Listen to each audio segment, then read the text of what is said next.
tous et bienvenue sur la chaîne Carolive. Je suis ravie de vous retrouver aujourd'hui pour un book haul. Alors je vais vous montrer toutes les réceptions que j'ai eues ce mois-ci, j'ai eu pas mal de choses. On commence tout de suite. Alors j'ai d'abord reçu de la part des éditions Inis, que je remercie énormément parce que je m'attendais pas du tout à cette réception. Hommage au studio DreamWorks, de la Lune aux étoiles. Donc c'est un ouvrage collectif, c'est ce qu'on appelle un MOOC. Alors un MOOC, c'est en fait un croisement entre un magazine et un livre. Alors ici il s'agit en fait d'un MOOC qui va retracer l'histoire des studios DreamWorks, donc le studio d'animation que vous connaissez puisqu'ils ont produit par exemple Shrek ou encore Dragon ou bien Kung Fu Panda. Alors franchement c'est un très bel objet qui est vraiment sympa. Je vais vous montrer un peu à quoi ça ressemble. Donc par exemple là c'est Madagascar.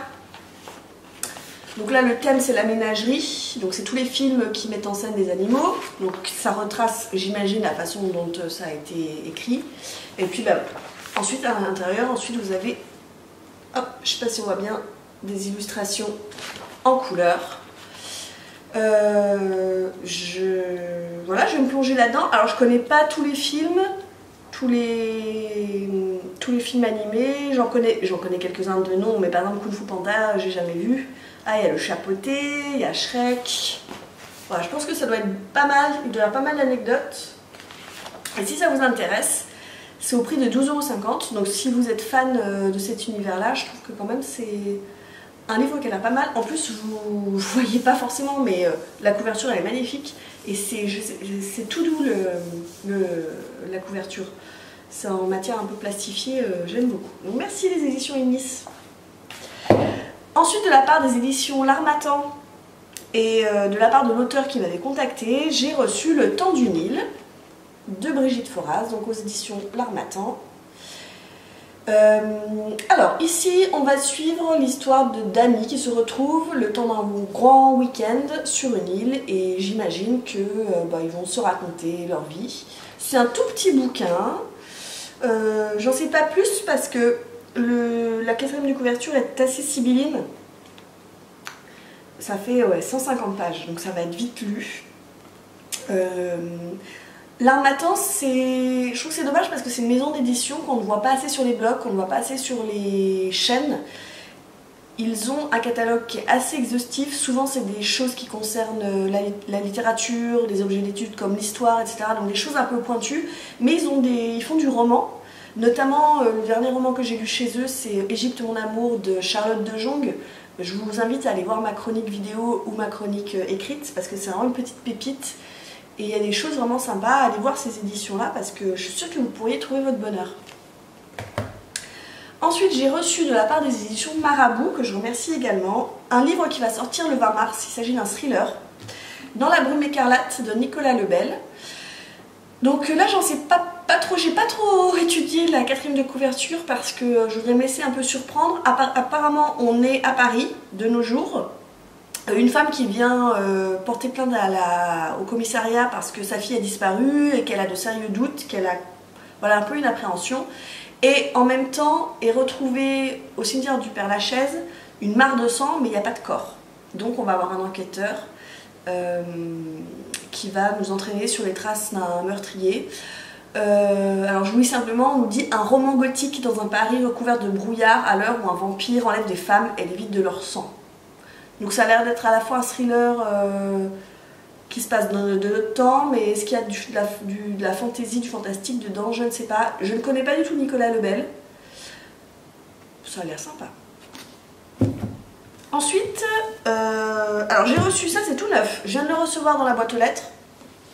Jane Austen, un cœur rebelle, de Catherine Riwa, oui, un reflet, aux éditions L'Archipel.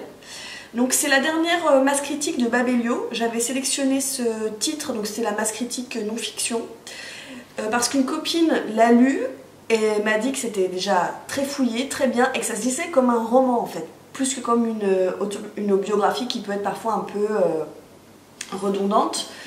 Sur la vie de Jane Austen, bon, j'ai déjà pas mal de choses sur Jane Austen, sur sa vie, j'en ai lu des biographies. Mais je trouve que c'est toujours intéressant. Moi, c'est toujours un personnage, une femme, une autrice qui me passionne. Et ben voilà, j'ai hâte également de lire ce bouquin. Alors je crois que c'est tout pour les réceptions. C'est déjà bien, je trouve. Je vous montre ce que j'ai acheté. Alors, grâce à Séverine de la chaîne Il est bien ce livre, je me suis acheté Dans son silence de Alex Michaelides ou Michaelides, je ne sais pas comment on prononce, c'est aux éditions Calman Levy. Elle en a parlé dans un de ses derniers points lecture, elle en a tellement bien parlé que je me suis précipitée sur Gilbert Joseph où il était à 13 € dans un état nickel, donc je suis très contente. On va suivre en Angleterre une femme qui s'appelle Alice qui est retrouvée hagarde dans son appartement. À côté d'elle, son compagnon qui gît dans une mare de sang, il a été frappé de coups de couteau. Et donc Alice est internée puisqu'elle ne parle plus. Donc forcément les doutes se portent sur elle. Est-ce que c'est elle qui a tué son compagnon? Jusqu'au jour où un des docteurs, un psychiatre de la clinique qui s'appelle le docteur Theo Faber, va essayer de la faire parler, donc 6 ans après, d'employer des techniques j'imagine pour la faire parler. Si j'ai choisi ce bouquin, c'est parce que Séverine, déjà on a parlé très bien, en disant que c'était très bien écrit et que surtout la fin, ça fait très longtemps qu'elle n'avait pas lu un roman avec un retournement de situation tel que celui-ci, et que la fin était exceptionnelle, donc j'ai hâte de le lire. Alors je sais pas quand parce que j'ai pas mal de choses qui s'accumulent en ce moment, mais en tout cas il est en bonne place dans ma pile à lire.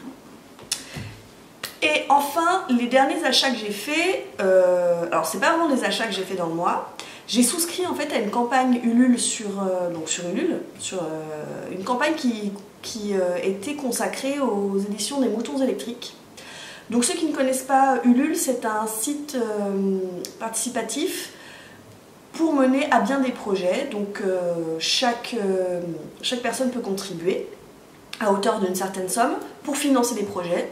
Donc moi forcément je me tourne plutôt vers les livres. Et puis plus il y a de contributeurs, plus il y a des choses qui sont débloquées. Donc moi je m'étais offert ça au mois de décembre pour mon anniversaire. Et le but c'était que les Moutons électriques nous envoient du coup chaque mois un bouquin. Donc chaque mois je vais recevoir pendant 10 mois, je crois pas tout à fait un an mais 10 mois me semble-t-il, un livre des Moutons électriques. Alors j'ai reçu du coup le premier envoi.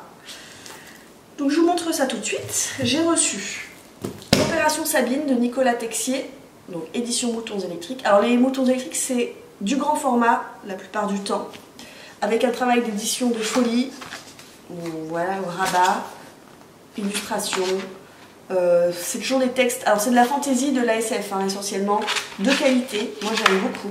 Donc j'ai reçu le premier tome, j'ai reçu la nouveauté qui est le deuxième tome, j'imagine puisque c'est le même auteur et que ça s'appelle Opération Jabberwock. Voilà, il est encore sous le blister, j'ai même pas ouvert. Pépite de l'imaginaire 2019. Je sais pas vraiment de quoi ça parle, je ne veux pas regarder. Ça se passe à Londres, 1937, avec un jeune enchanteur, Carole, son domestique. Ouais, ça a l'air bien. Anglais, il y a des anglais, ça parle d'enchanteur, je valide. Et donc, plus vous êtes de contributeurs, donc plus il y a de sous, plus on débloque des goodies. Et là, on a eu 2 goodies dans le premier envoi, qui sont bien sûr des livres. Donc, Or et Nuit de Mathieu Rivero. Alors c'est toujours les Moutons électriques, mais c'est dans leur collection de poche qui s'intitule Helios, avec la magnifique couverture de Melchior Ascaride. J'adore, c'est trop beau, voilà. Et on a eu un deuxième goodies, Bleu Puzzle de Nathalie Do, donc tout petit livre, voilà, pareil. Ça, alors, il n'y a aucun résumé là-dessus. Je ne sais pas du tout de quoi ça parle. Et ben voilà, ça a été rapide, c'en est fini pour mon book haul.